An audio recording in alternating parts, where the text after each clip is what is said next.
में टहलने के लिए निकला। वह अपने ही धुन में चला जा रहा था।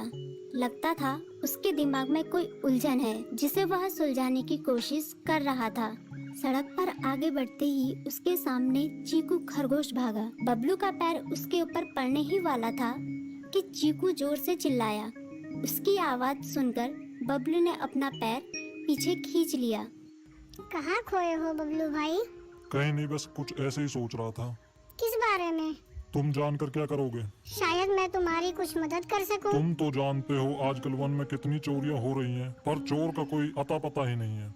इस बात को लेकर वन के सारे प्राणी चिंतित थे।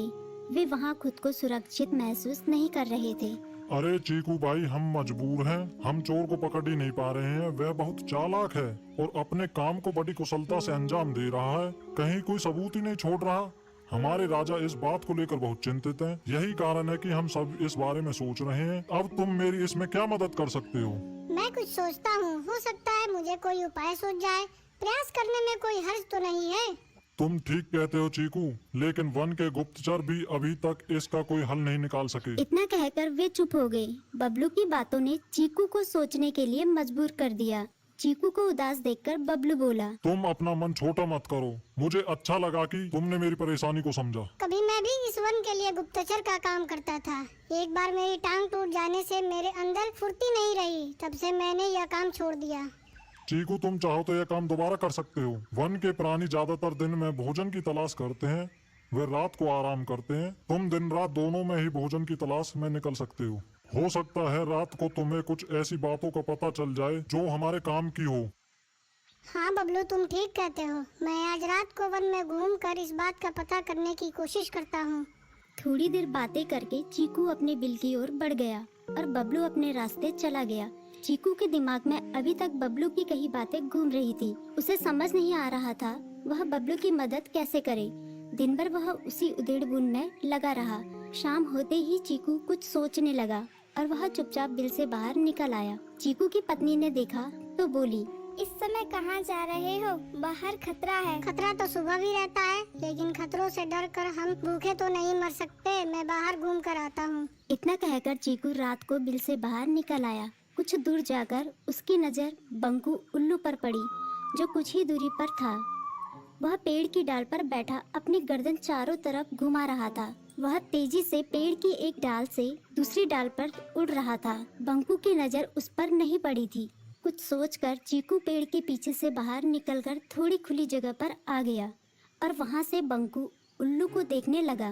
बंकू ने चीकू को अंधेरे में भी देख लिया, पर उसने उसमें कोई उत्सुकता नहीं दिखाई और अपनी गर्दन चारों ओर घुमाता रहा। चीकू बड़ी देर तक बंकू की हरकतों पर नजर रखे रहा। वह थोड़ी देर तक खुले मैदान में खड़ा रहा, पर बंकू ने उसे देखकर भी अनदेखा कर दिया।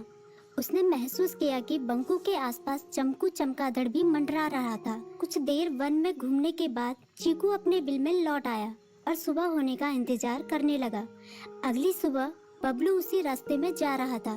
रास्ते में चीकू उसका इंतजार कर रहा था।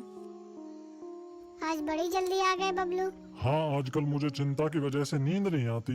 कोई नई खबर है क्या? यकीन से तो मैं नहीं कह सकता, पर मैं तुम्हें ऐसे प्राणी का नाम बता सकता हूँ जो शायद चोरों की मदद कर रहा है। कौन है वो?